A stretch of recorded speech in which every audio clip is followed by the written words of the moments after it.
Well, welcome to our second ATM meeting, and I will put up the agenda. This is it. So Nick's going to talk about a trip to a shop, and then I have a spreadsheet that Mark Christensen sent me of his inventory, and then Tony's going to talk about his inventory, and then some pictures of a new tool. And then we'll go through a few of the other agenda items. Then Lila will have a presentation. And then we'll go through the last few items there as well. And then that last item, Mark Christensen said he would gladly set up a groups IO for this. So, all right, I am going to stop sharing and let others share, and Nick can take over. Okay. So this Sunday, we went down to Charleston, Illinois, which happens to be the location of Eastern Illinois University, which now I know actually exists. I'm not sure Western Illinois University exists. I still don't believe it. But the reason why we went was to go see John Pratt of JP Astrocraft. If anybody is familiar, he did make premium Dobsonians, some really nice ones actually. I was doing it for a long time. He also made mirrors. And the genesis for us going was one of Tony's friends, Darren, his other friend was John. John had just gotten a Mike Lockwood mirror and wanted to get it tested to make sure, the spec was the spec, because it's a lot of money. You need to test it. And so we went through that and they invited a couple extra people to go. So Tony was nice enough to invite me. And I brought my 12-inch mirror down there, and we had some testing. And I learned a bunch of stuff actually. I had no idea what a Ronchi test was like. I had no idea what a double collimation or double auto collimation. I think, is that saying that right, Tony? Double pass autocollimation. Double pass auto collimation. I didn't know what any of that was on testing mirrors, and so I actually got to experience that stuff on John's rig. Which was pretty cool. And we got to tour his shop. Mirrors came out, just seeing the very differences in between mirrors and mirror makers and, optics wise, that even though it might not be passing a perfect test, it still actually puts up a good image sometimes too. So there's something to keep in mind. And I do have some pictures I wanted to show. You can give me 1 second here. I will share this up.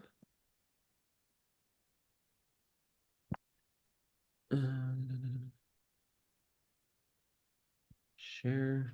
Okay, so this is my Google Drive. This is just some of the stuff that John has. This green thing right here, I'll give a better view of it. That's his dual 174-inch bandsaw with a drill press and back. So, he's got a lot of, how does he make some of this stuff and how does he do it? Well, I mean, one reason he's got this giant bandsaw. There's not in any order. So if you're not familiar, this right here is on the right here is John Pratt. This is John, and this is another Mark. We were all there for testing mirrors. This is the double pass auto collimator setup. So it's got what we're looking at here is a optical flat, and the actual mirror is that we're testing is on the other end. Yeah. I want to jump in and say that John has a small telescope behind the knife edge that helps magnify the mirror that you're examining. It's really a nice feature to use. Yep. So, and then here's John getting ready to do some setup on this. That is a mirror making machine in the back left, and this is one moment. What is the diameter of that optical flat? I think that optical flat was about 25 inches. At least 24. At least 24. At least. Yeah, it's big. It's big. Another picture. Sorry, they're not in order. My Google Drive didn't sort these very well. So that's the bandsaw he uses. One of his lathes. one of the drill presses he's got, or no, that's the mill. Sorry, Drill- it's It's his the mill. mill. He uses that one for curve generation too. Right. So, and then in the background, you can see his giant drill press back there. There's me, the do-all. This is a raunchy test. This is the best picture I could get of my mirror, which actually ended up being actually really well, but it doesn't look super good here because I can't hold a camera to a small telescope. It's very hard. But here's a better look at the setup here, with the flat and then the mirror. I'm not sure which mirror this is that we're testing here. I think this might be John's 18, but I'm not positive. But that's basically what it is. This got this hole in the optical flat, right? And that he uses a highly glider laser in that hole to line up the mirror center point, the donut on the actual primary mirror to the optical flat. So I thought that was pretty interesting. There's a view of the small telescope. This is actually my mirror here being tested. Turned out to be the best mirror. I hope so, but I'm going to say that John's is a phenomenal mirror as well. So I won't say I had the best.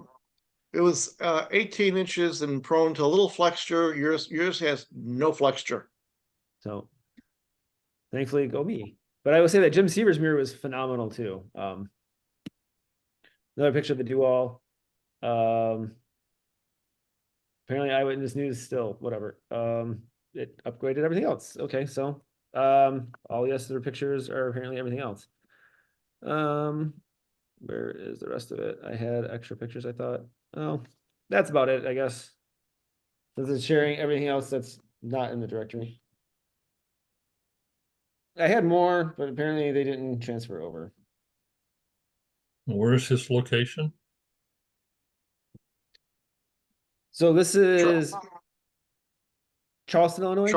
Charleston, Illinois, yes. Yep. Okay. So it happens to be the home of Eastern Illinois University, the birthplace of Jimmy Johns, and where John Pratt is at. If you want a 25-inch telescope, he is selling it for $29,000. It is there. $1,000 an inch is about right. Yeah. Yep. So I will say the craftsmanship is phenomenal. He was an engineer and machinist before, so it shows in the work he does. So we learned a lot. Met some other people I didn't know in the astro community, so it's nice, and who also like to build stuff. So it was a good experience. Cool. So the Darren that you ran into, would that be Darren Drake? Yes. And the Mark you were talking about, would that be Mark Cuba? Yes, sir. And Just checking. And it was John something, but I don't remember John's last name. McDonald. McDonald. Yeah, he teaches mathematics at I believe is it DePaul? Yeah, I know Darren takes some pretty good images. Yes, he's got a really nice 18-inch f5 scope that does phenomenally well. Mm-hmm. So Nick, could you put together, maybe a short Word document, including the pictures, and then we could put that in the newsletter? Yes, I can. Do you want Sounds me great. to give something for the meeting too on it?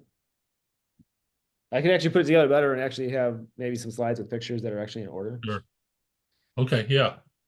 That'd Okay. be nice to have in our newsletter. Okay. Sounds great.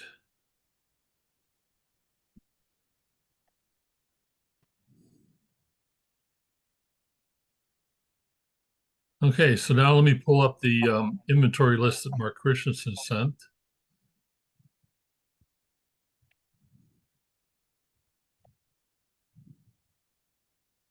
So this is in Excel.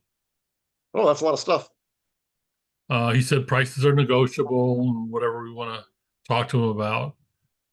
So maybe Tony or Nick, if you want to go down the list, or Lalith, and say what each one of these is, and real quick. Ceramic tile tool, not sure what that is anyhow. Looks like Aren't the there's first lots two of, like a blank and and the blank for the, yeah, both those are essentially, mirror blanks. I would not Yeah. use the third item, line number 3 is an 8-inch full thickness Pyrex blank used as a tool. That can obviously be and should be used, for a mirror blank. 8-inch diameter, 1-inch thick steel disc with lap on it. That's probably what he was using for polishing and figuring. 10-inch ceramic tile tool. I'm not sure what that is exactly. I mean, I know ceramic tile is great for grinding and fine grinding. Oh, the 2 pounds, a kilo of Google's pitch. That's really gotten expensive lately. That's good. Mhm. 120 grit. That's nice. Let's see. Then there's the let's see, 60 grit. Once again, used for hogging out. 80 grit. Dental plaster. Yeah, that's really good stuff there. Absolutely should never be using glass for tools anymore because the glass is too expensive.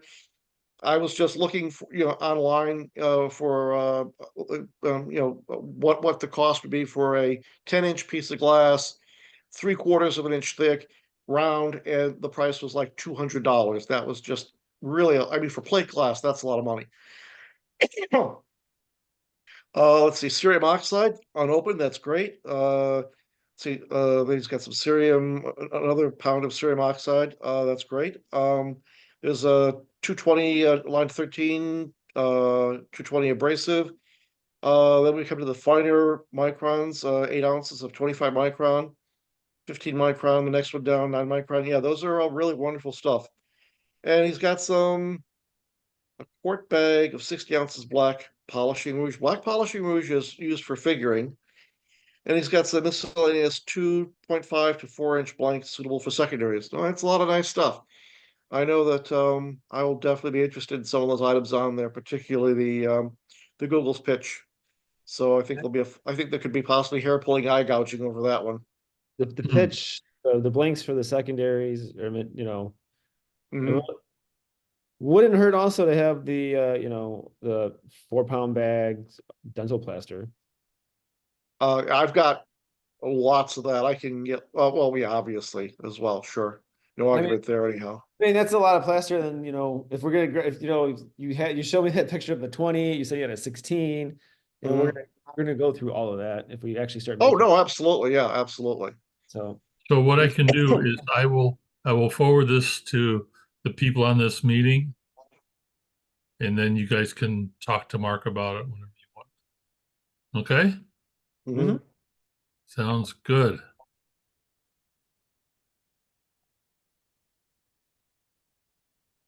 Oh, okay, back to the agenda. Oh, okay. My inventory. Um, earlier, well, let's try to think of the date on this anyhow. When did I do this? Oh, last week, I picked up some sheets, 5/8 inch thick sheets of plate glass, and and I have a cutter, diamond cutter as well. So that will translate into, if we should choose to just make 6-inch mirror blanks. 8-inch would be possible too, but going with calculating the number of 6-inch mirror blanks, that corresponds to 132 6-inch mirror blanks. And of course, they're anyone in the group, they're a giveaway. So 132 6-inch mirror blanks, out of, the 5/8 plate. That's no, excuse me. It's actually is like 11/16, so it's almost 3/4. And of course, also I have some other, uh 10s, 8s, and 6s, but I haven't done an inventory on those. But those are available to club members who are interested. Um, I think that what I'd spoken about last time is that, put down a deposit on the glass. if you finish the glass, if you finish the mirror or the optic, you get your money back. And if you don't finish it and you return the glass, then you get your money back. So it's just, I just don't want to see the stuff not getting used. And let's see. Also, these are, I don't know if you can see this or not there. These are diamond grinding disc, and they come in various different grades. And I figure I would purchase these to experiment with these and making our 6-inch mirrors. Tony, can you hold it up again? Oh, okay, those are different than what I've seen. Okay. I have no idea if these things are going to work or not, but it's worth a try. Yeah, I mean, it's different than what we were using, but Sure. you're Yeah. right. That's right. Well, I don't know if I can call up the image of Mark. If I call up an image on my computer, can you show it to others? All you have to do is share because I have multiple you can share. So put it on your on your Okay. computer and then go to share and then pick that item out. Okay, well, I will try that now. So I've got a picture up here. How do I do share? So go to the green thing at the bottom where it says share screen. Hold on. If it's at your bottom of your Zoom meeting, it's like Okay. in the middle or so. I've got you on there and I don't, hold on. Oh, there we go. There we Yeah. go. Okay. Oh, okay. Oh, And there then we go. it should go to your top. There we go. There we go. Perfect. Great, great, beautiful. Okay, this is what I wanted to show. This is the sintered brass diamond cutting with diamonds cutting tool that John Pratt uses to curve generate the mirrors for Michael Lockwood. And so, and usually they're like 20-inch mirrors, 18-inch, 16-inch, 24-inch mirrors. But what he does is he uses these on the Bridgeport, but there is a method that anyone can use a tool like this on a large drill press and a sign table. But anyhow, the thing about it is that after he curve generates with this tool, the mirror's Lockwood it basically is then ready to go at 320. That's really astonishing because this hogs out the curve. It then it completes some of the fine grinding up to 320. That's saving a tremendous amount of time. That's really exciting. Let me see what other, if I got another picture up here. Oh, okay. Oh, here we go. We'll go through. I didn't realize it'd be this. This is the thing I wanted to show. I don't know if this price is correct, 16 pieces for $16, but this is something that we can use to make our own tool, like the one that I just showed you, that previous tool. Basically, either using a metal disc or possibly even wood, it might be possible for us to make a tool like this. And if it works really well, that would be fabulous because it would mean that you'd save a lot of time in curve generation. Of course, a lot of details did be worked out. For example, exactly, I have to ask John exactly what is the what type of diamond grit is in these things here. And once again, the thing that's really wonderful about this tool is that normally when you're grinding on mirrors, you're basically shattering the glass, you're breaking the glass. You have grit like 60 grit, 80 grit. And this in the diamond matrix, it's more like you're machining the glass. So it makes a difference in terms of that how quickly things can get done. So this just cuts the glass away very quickly, and it doesn't put a lot of fracturing down deep into the glass. So this technique is really quite extraordinary, really exciting. And if in fact this works out as John described, then you could basically generate your curve and then go to 320 abrasive. Probably aluminum oxide because that's a little bit more gentle and it doesn't shatter the glass as much as the silicon carbide. But that's something really, really exciting. Some really neat stuff. And sorry. if these prices are right on these items, that would really be wonderful because these, most of the prices I saw for these things were maybe about 10 times as much, which obviously is a problem. So, okay, any other questions? Do we know, is there a size, am I missing the size of that diamond cylinder grinding disc? This thing here is about this right. Oh, this is about 1 inch in size, and this is about let's see if there's one. No, I can't access that here. That is about 1 inch in diameter, and you'd obviously put those on the circumference of the tool. Where are we? Sorry. Oh, this is some other stuff too. Okay. Hold it. Wait. I apologize for this. There we go. Yeah. So basically, that tool I was showing, that cutting bit I was telling you about would basically go on the edge of a tool, on the circumference of a tool. So, a couple pictures. If I can get to them, sorry guys. This is a 12-inch zoom L mirror through the DPAC double pass autocollimator. And what's interesting about this one is how horrible it looks. What's also interesting is that this mirror produces really lovely images of the planets, but I don't understand how it does it because you can see it's got this radial pattern. It looks almost like you're looking at a giant iris, a blue iris. And I was really, really shocked and horrified to see this pattern. It does have a good diffraction ring, you can see, it goes all the way around, and it's a pretty good null. Now, the next mirror, this one actually looks a lot better, except it has apparently a rolled edge. This is a 12-inch mirror. This is a Orion 12-inch mirror.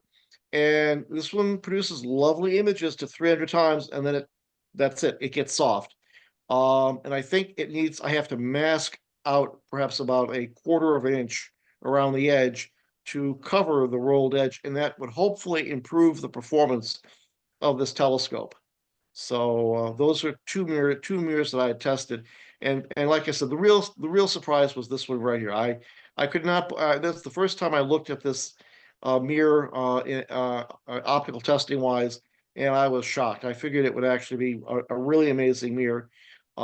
As it happens, the best mirror there was Nick's. He had a really amazing 12.5-inch mirror, f5, and it was a perfect null. Unfortunately, I did not get as fortunate with the two 12-inch Chinese-made mirrors I had. So, anyhow, shall we? One more thing comes to mind is, well, I'll leave that one to later. Okay. Where do you want to go now, Mark? Do an unshare, Okay, hold on. or stop share, whatever it says.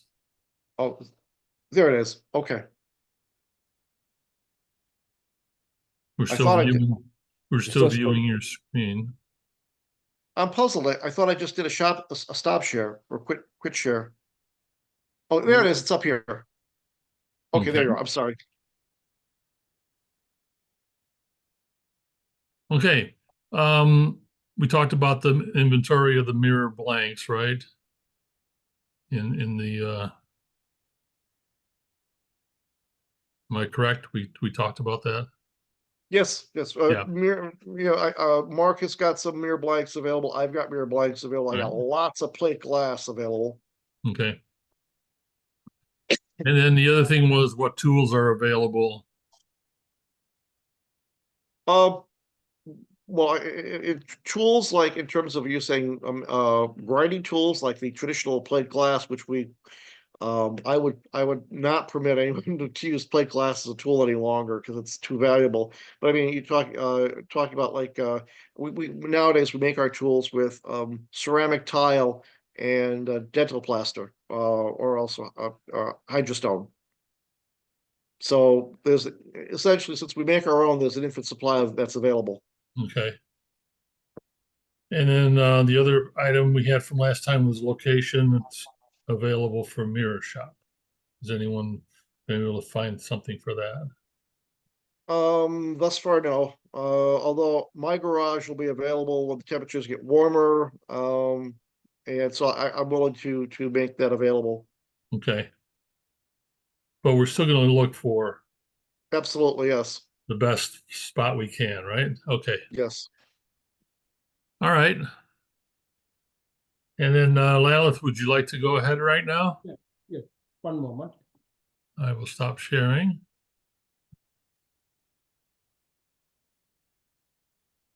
One moment, please.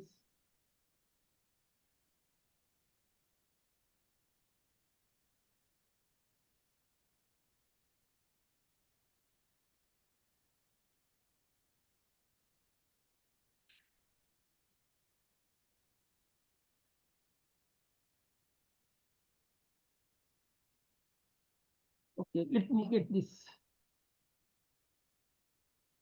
How do I get now? Full screen here.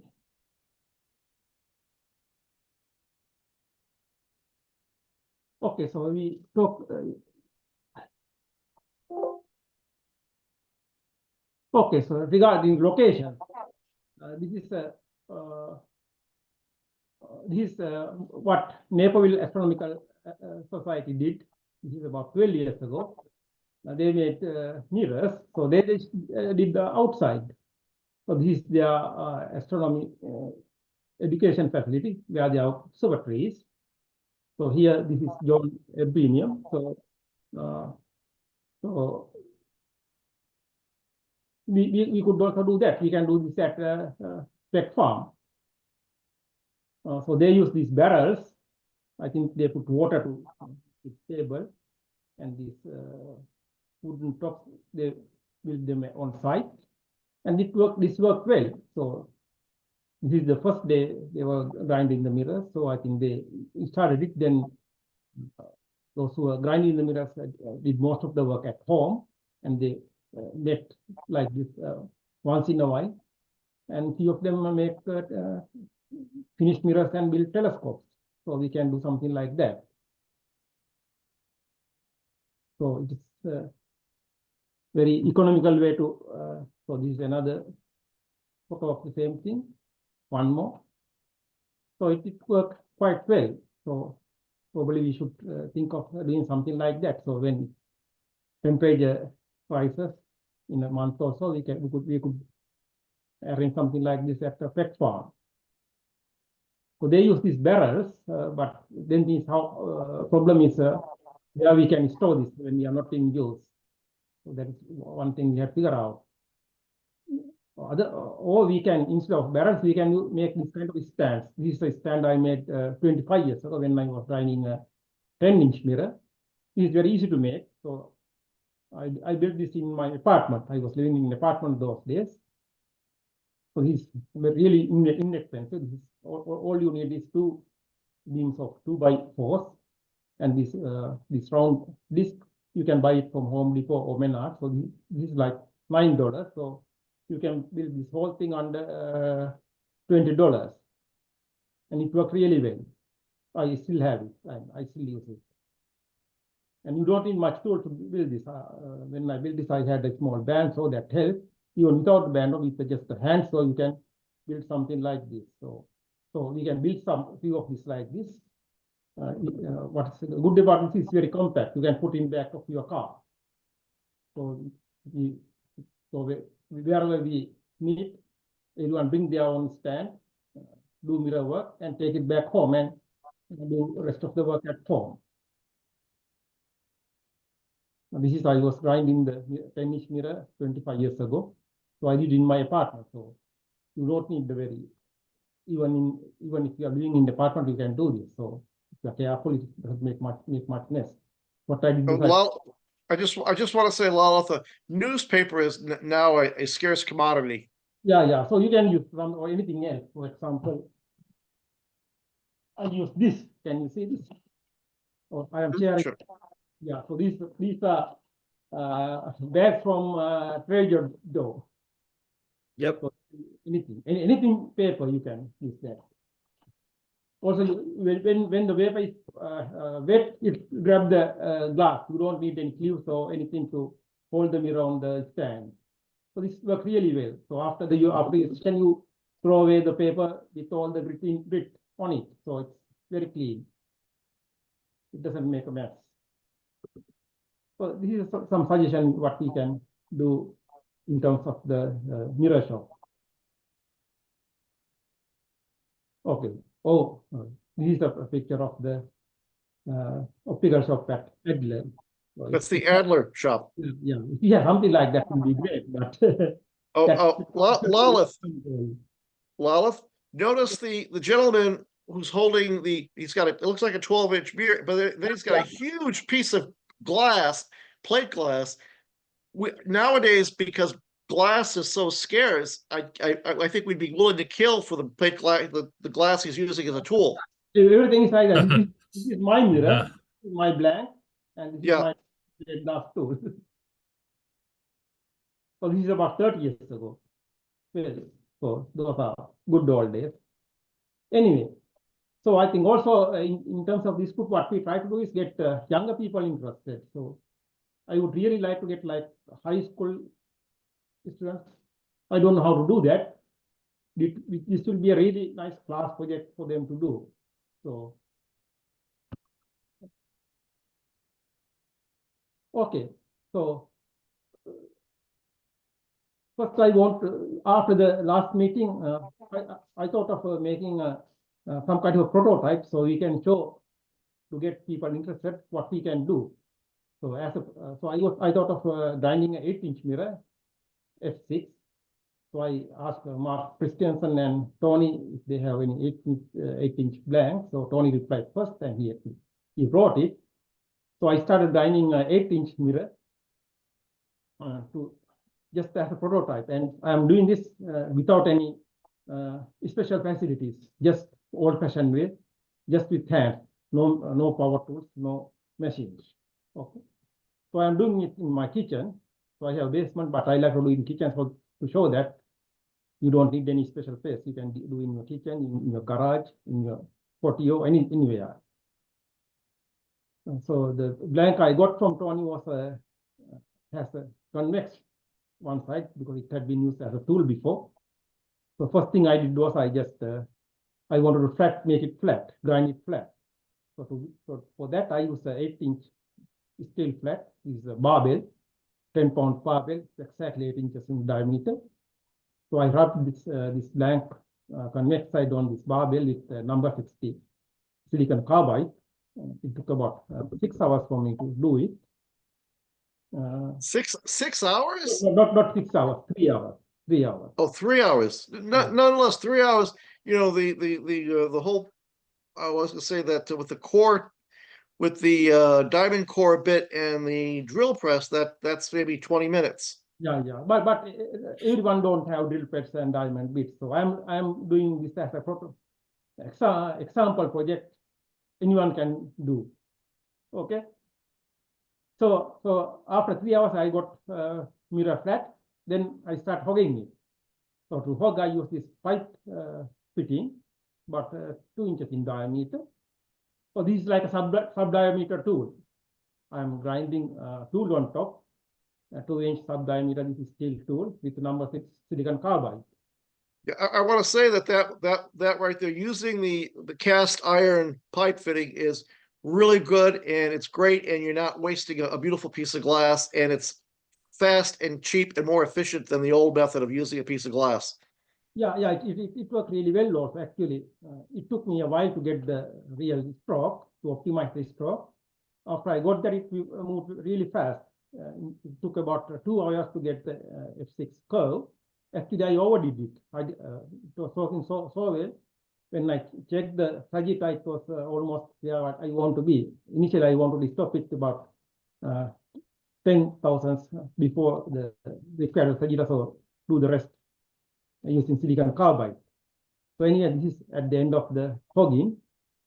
So now, What is your technique to move the tool is back and forth on the back top. and forth? Okay, I have video clip. If there's time, I will show it.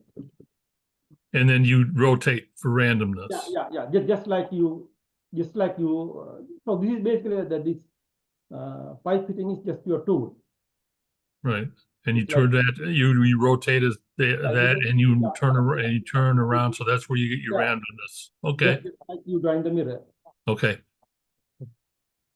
So these are after hogging. So now you have to make a tool because now they to do the rest of grinding, you need a tool. So this is how I made the tool. Is the standard technique. First, I put a small sheet of plastic over it. I'm going to pour hydrostone on it. So then the surface is rough. So you don't want to put the plastic, it will bind to the glass. So I put a little bit of vegetable oil on the glass so that the plastic is sticking to the surface, and put this shopping bag, piece of shopping bag on it. Then put ceramic tiles on it, and then make a small dam around it. This is a piece of vinyl, so you can use cardboard. Then pour hydrostone. This is after pouring hydrostone. So due to gravity, just this level itself, this surface is flat, horizontal. You get a nice flat surface on the back side of the tool. Looks really good. Yeah. So it takes about half an hour to harden. So after half an hour, I remove the dam around it. So this is after removing the dam. And Oh, that's beautiful. this is after I did a little bit trimming within this tool. This is it's like a small plane. When it is fresh, it is relatively soft. It is hard, but it's still not very hard. So you can trim it very easily. If you wait 2-3 hours, it gets really hard. Then you can't do anything other than sanding it. So after this trimming, I want to point out that what Lala did there was really great. By keeping the tiles in the hydrostone, it prevents the edges from chipping. That's great. That's very good. yeah, also it's very easy to do. You don't otherwise you just pour without the ceramic tiles and glue the ceramic tiles. That is a lot of work. This doesn't involve any extra work. Okay, so well, I put it in this grill because to let it dry. So after it hardened, it releases a lot of water vapor. If you put just on the countertop like this, the underside gets really wet. So to improve the drying, I put it on this small grill. So now I'm grinding the mirror. So this is a technique we use to make sure that the mirror is spherical and mirror and tool are making proper contact. So this is called the Sharpie test. With a Sharpie pen, you just draw lines on the tool and the mirror, and then grind it. If everything is in contact, it erases.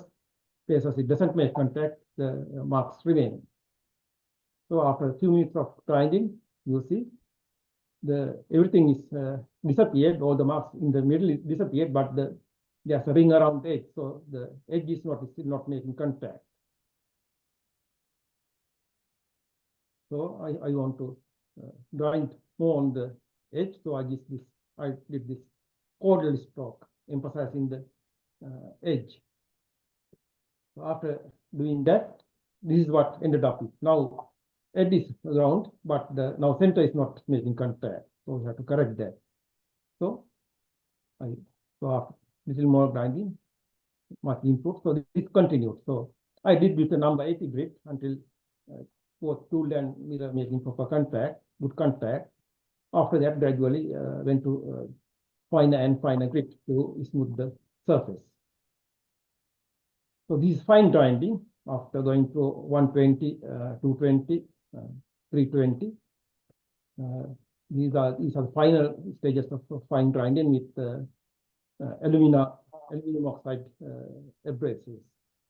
The final stages use aluminum oxide because it doesn't make silicon carbide is very aggressive. It cracks a lot of glass, so it leaves a lot of scars on the glass.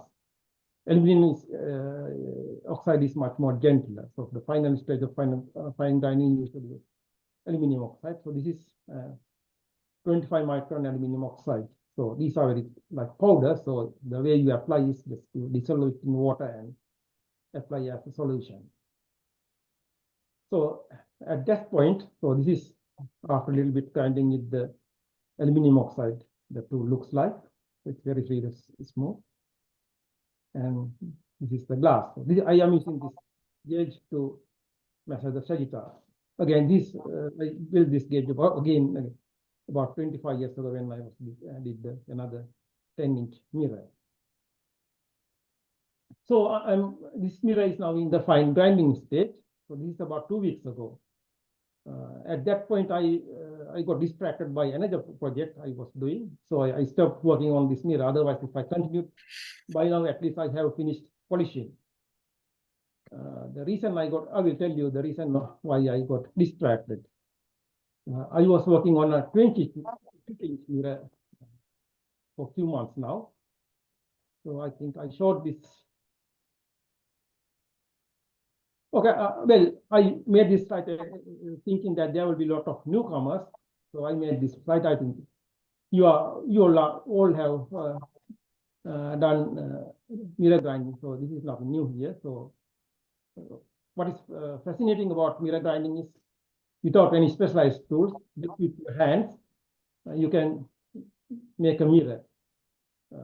No tools are needed unless you are doing a large mirror. So you have to do it right. So don't just do it superficially. Learn the principle. Get familiar with testing methods. Most people don't do. They get someone else to do the testing. But it takes time, 30, 40 hours. But it is not boring. Really, you may get addicted. So this is a photo from the ATM book 1, amateur telescope making. So it's the caption says 3 a.m. and still at it. So it's like that. So once you get the habit, okay. So the other project. So I showed this picture about a year ago at a general meeting. So I was building this mirror grinding machine then. So finally I finished it about 2 months ago. So this is the finished machine. So it's what's called an Elgin type machine. So it has a turntable and an O-arm, which they use to move the tool back and forth. So this machine has driven by 2 motors. One motor drives the turntable. The other motor drives the O-arm. Both are DC motors. Their speed can be controlled by these electronic controllers.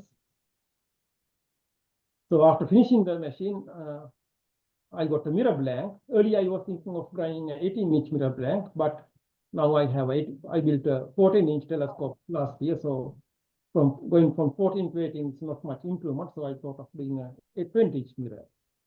So I got this mirror blank. I put the advertisement on Cloudy Nights wanted specified. One guy replied from him. I got this mirror blank. It has a pre-generated 4.5 curve, but he didn't have much. It didn't have clear history. He said it was from a United Lens. If that is, it's great because United Lens are very well made. So I just did some crude test to find out if it has any residual stresses, if it is well aligned. So this is the very, you may know, this is the very standard technique. You use polarized light because the glass has strains that change the angle of the polarized light. So I'm using this LCD screen as the light source, polarized light source. Camera is here, and camera has another polarizing filter. So initially, adjust this filter so that no light goes through it, or the light coming from the LCD screen blocked by this polarizer. Polarized. Then you put the mirror and look at it. I don't know how well you can see this. You can see it's mostly dark. You see a little bit of light at the edges. I think this is mostly coming from the reflection from the edge. So I had to take 2 pictures because the screen is much smaller than the glass. So I took 2 pictures by displays in the mirror. So this is the other half. So again, it looks very light. So this looks like a precision annealed piece of glass. So I'm very pleased. That's the picture that scared me initially. This one. Yeah, that scared me, but I realized you put plastic in front of it. to make sure that I am not fooling myself because the setup is not working, I put a small piece of this is a lid of a foil container. You see, I put this on the mirror blank, so you can see the foil of the foil has lot of stress, so it changes the polarization angle and it appears very bright. Whereas the mirror itself is very dark. It doesn't change the polarization angle. So these are really nice piece of glass. Okay, then this is the mirror blank on the machine now. Now, again, I have to make a tool that can be used in the machine. So this I am pouring the tool using mirror blank as the mold. And this has a 4.5 curve. So I'm using this tool on the machine. So there's a small socket here. So to center the socket, I use this wood cross. And this is after the tool is made. So I glued, unlike the previous one, this doesn't have any ceramic in it. So I glued ceramic tiles with epoxy to form the grinding surface. These are 2-inch. I bought these tiles from Lowe's, unglazed ceramic tiles.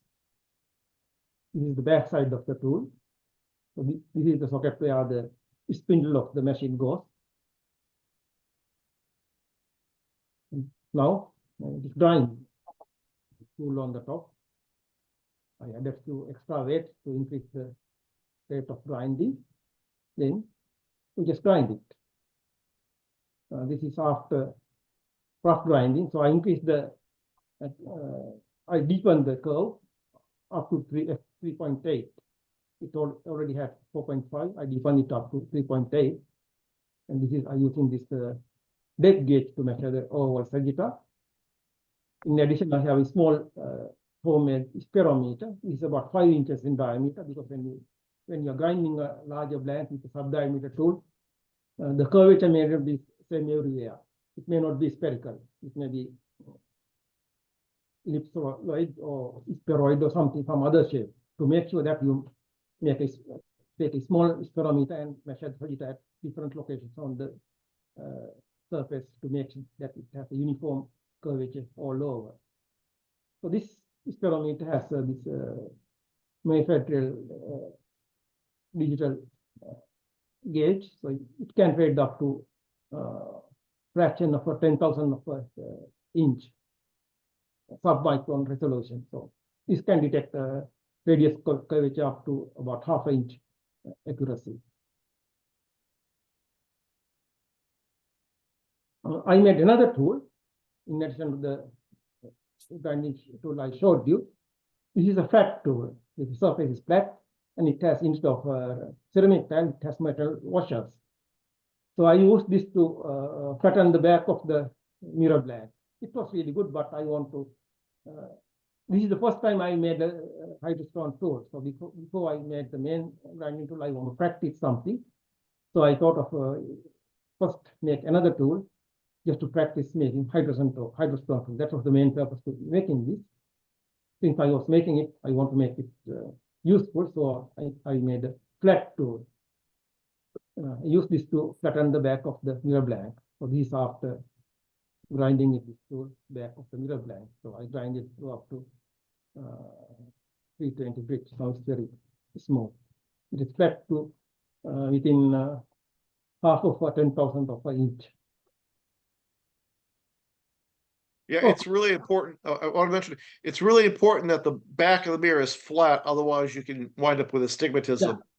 Probably. I know, I did it. Yeah, especially it is a thin mirror. This is a relatively thick mirror. This is 2 inches thick blank. This is a thick mirror blank in today's standard. So probably it is not that important, but anyway, I just did that. At least for you looks much better now. Okay, so I continued grinding from this stage to after I get the required curvature, I continued with the finer and a finer grit. Same sequence. I did the hogging with 60, then 80 carbon silicon carbide, number 80, 120, 220, 320, then 25 micron alumina, 15 micron alumina. This is 9 micron alumina, the final fine grinding stage. So I was about an hour away from start polishing at this stage.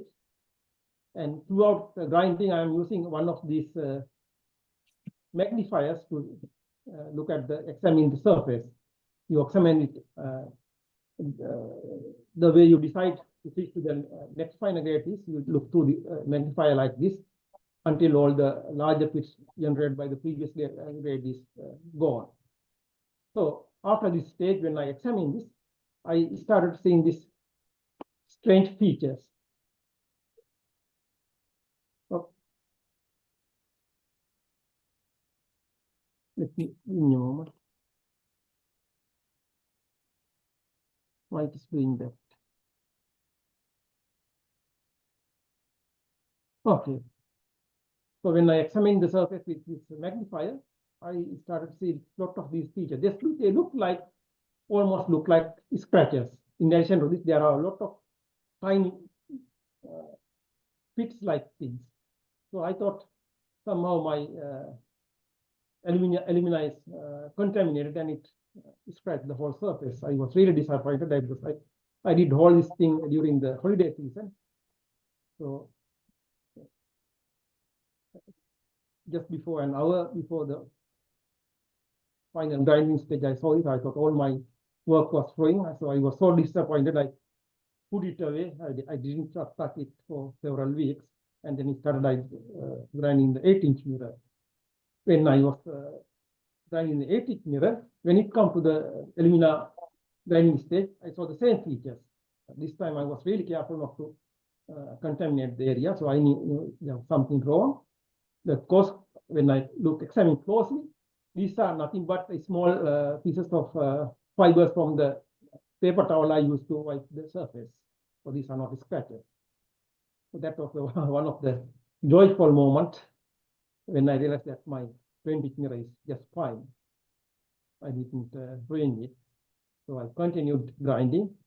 The reason I was so disappointed was at this stage, my tool was really thin, had worn out completely. It was paper thin, not much life was left there. If I had to go back to fine grinding, I had to make a new tool. So I have to restart whole process from scratch. That will be a huge amount of work, at least a week of work. So anyway, so I continued fine grinding another hour and a half or so. So this is my Sharpie test for this final stage fine grinding. So I draw this line. And these are shots taken every like 10 seconds. You can see gradually all over the surface, gradually it fades away. No darker or lighter area. So now I have very finely ground, very good spherical fine ground surface. The next step is polishing. So probably next meeting I will show you what it looks like after polishing. So this is where I'm at on this project. So far it worked out really well. I'm very pleased. I have a few more photos I may like to show you. This is John and Nick curve generating 6-inch blank.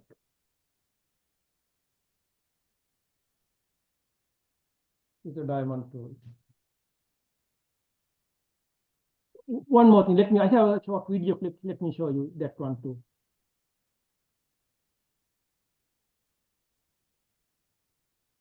So these are short video clips I took during the mirror grinding.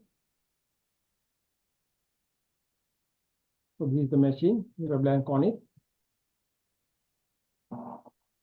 So it is very important to center the mirror blank on the turntable because when you grind it, the lowest spot would be the point just above the spindle.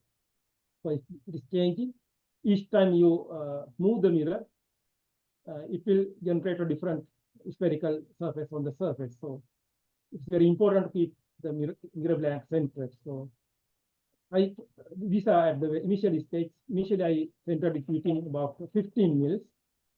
Now I center the mirror blank to within thousands of mils. So here I am leveling the edge. So I'm using this diamond Dremel tool with the diamond wheel to level the surface. This is very fast.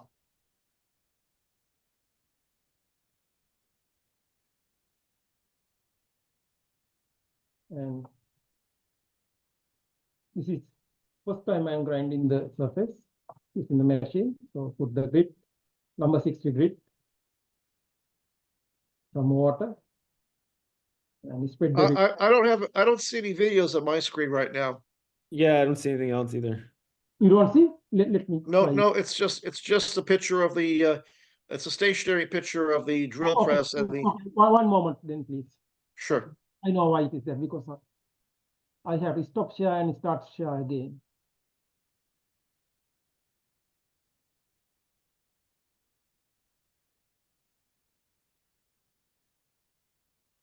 How is it now? Okay, yeah, great. Okay, I'll go from the beginning then. So this is centering the mirror blank on the turntable. I use this dial gauge to make sure that it's properly centered. It's important to center the mirror gauge. This is leveling the edge. And using this Dremel tool with the diamond wheel. This work really well and very fast. I could bevel the edge in like within 10 minutes. Very nice.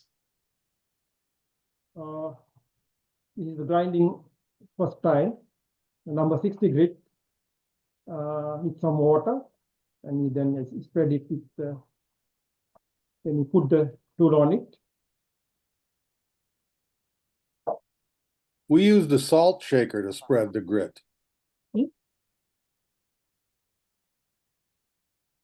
When we were distributing the grit over the surface of the blank, we would use a salt shaker.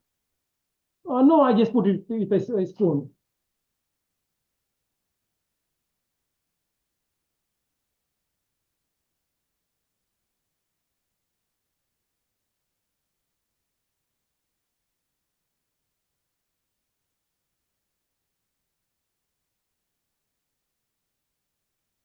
So this is the initial grinding until the tool break in. I use this side to side stroke only.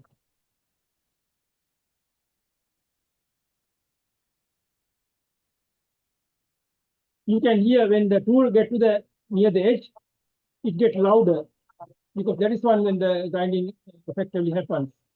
So what grinds the mirror is the differential rotation rate between the tool and the mirror. Can you hear the sound?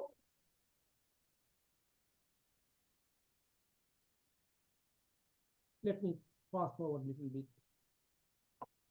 Same thing with some weights added.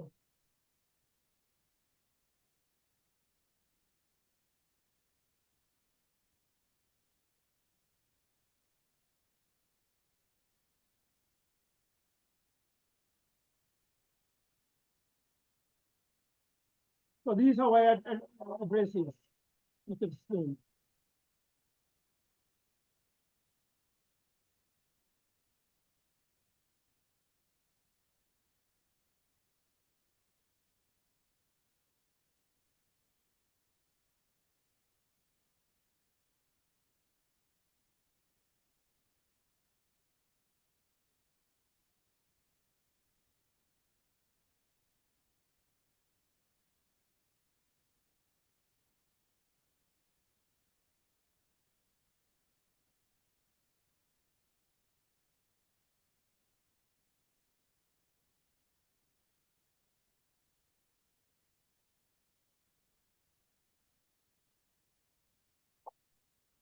Now, after the tool break in, so this is how you grind. This is called the spin grinding.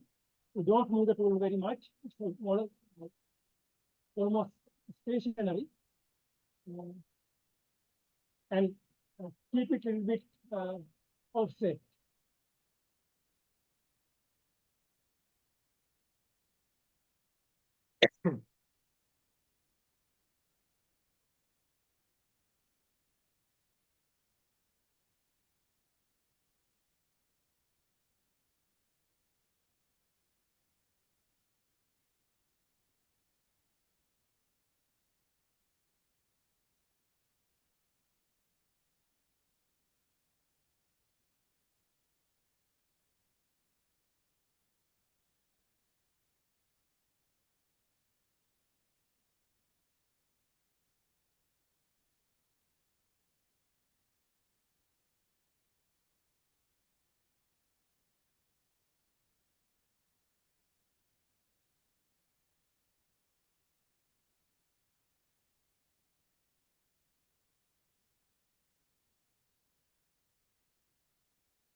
So checking the Sagitta with the depth gauge.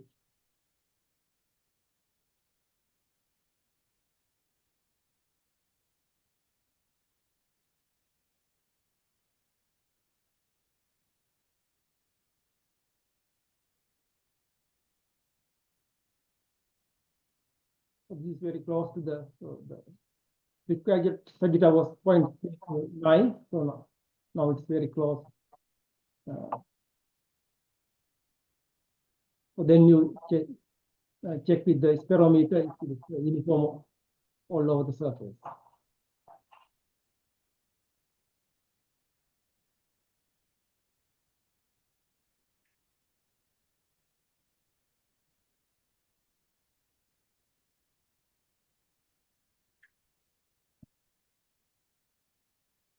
So to make sure that it is not technique or non-spherical.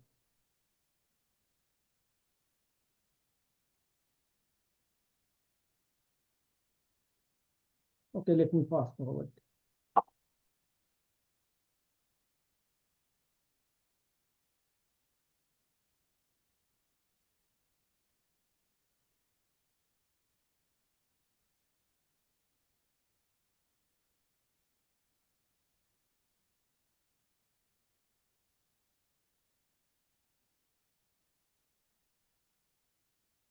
You can see it gets louder when you add the abrasive. It's grinding.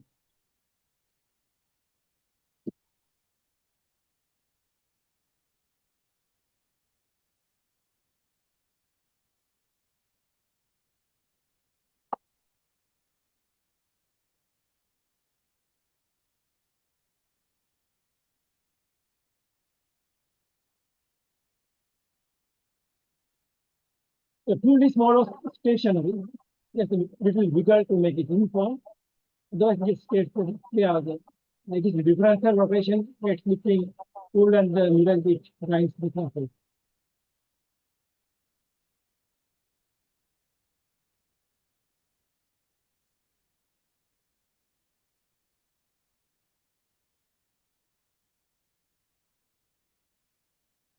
This is fine grinding. And during fine grinding, you get just you make the solution of the abrasive alumina and add the solution. And it is not very loud now, so almost no noise, no grinding noise.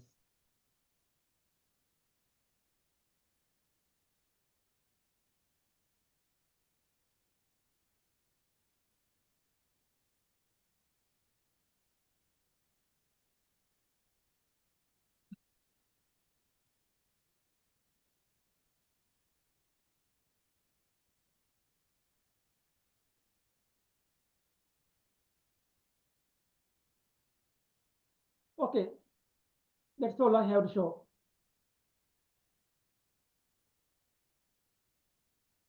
Good stuff.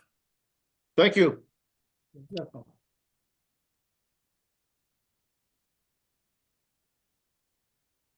So here is my start of my log when I was doing my 6-inch F4 at Adler. Okay, yeah. How many years ago? Yeah, I can see it. 1/14/1978. Okay. I did one there 94. Yeah, it brings back memories. All that's written under your fingernails and stuff. Okay, thanks very much for that. So the other items on here, list of skills are from participants, excuse me, list of hardware vendors, and then organizing groups IO. So I think the next step is I'll ask Mark Christensen to organize the groups IO, and then we can start dropping things into there, like when we need to do our homework and all this other stuff, you know. Does that sound right? Yeah, Sounds that's- good. Also comes to mind is if we could find, although I could cut the glass out of the sheets that I have with diamond cutters, it'd be nice if we could find someone who's got a connection with someone who, with a company that does, water jet cutting. Water jet cutting would be really great. To cut glass disc, water jet cutting. Who do we know who has an inside connection? To water jets. Let me go find my water jet guy. Yeah. Some countertop makers may have water jet cutting. Who does? People who make countertop, granite countertops. Yeah, the thing about it is that we've got to have someone who knows someone who knows someone who can get us in there. Otherwise, they don't like to be bothered. Yeah. So Yeah, this is not the standard work. yeah.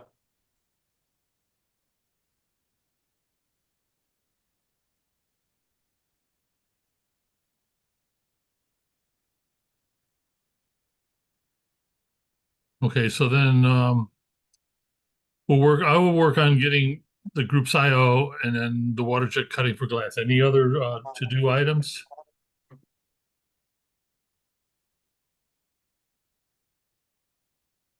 Drawing a blank right now. I did get a Okay. bunch of nice diamond tools though, cutting tools. Those are really great. Lalith had a really great diamond file for beveling the edges, and I liked it so much I went out and bought 2 more, and they are amazing. They're wonderful. Which ones are those? Because I don't remember what it looks like, because I actually might want to buy a couple for myself. Oh, I can send you the Amazon link anyhow. Yeah, that'd be great. Yeah.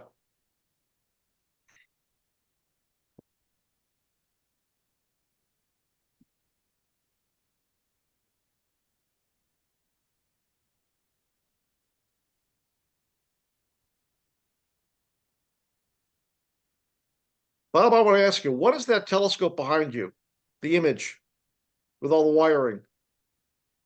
You're on mute, Bob. It looks like a spaghetti bowl exploded. Yeah. I tested artificial intelligence and I just said, generate a telescope with way too many attachments. Looks like one of mine. Yeah.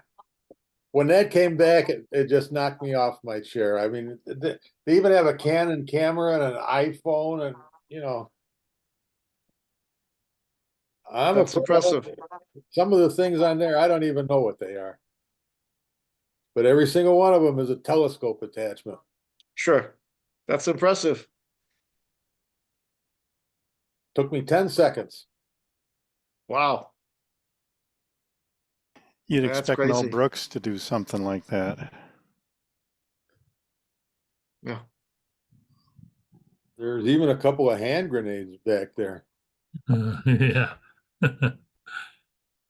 Hanging from the trees. Say, well, before I forget, you want to have the next meeting in a month on Wednesday, March 27th? Sure. And I want to check with Lalith. Lalith, we're on for your place, Nick, you and I for this this Saturday, right? This Saturday, I told you, a friend of mine is visiting Oh, me. is he coming in? Yeah. So Okay, so that's out. Yeah. Okay. Okay, March 27th, 7 PM. I'll set that up. And Oh, so, okay, well, just one more to-do thing that I did ask a favor of Nick to put his road trip into some kind of document and with the pictures, and then we could put that in the newsletter next couple months. yep. Okay? Very good. Very Just good. go okay for everybody. We'll continue to do this and couple things on his to-do list. Thanks for everybody for coming. I'm going to stop recording.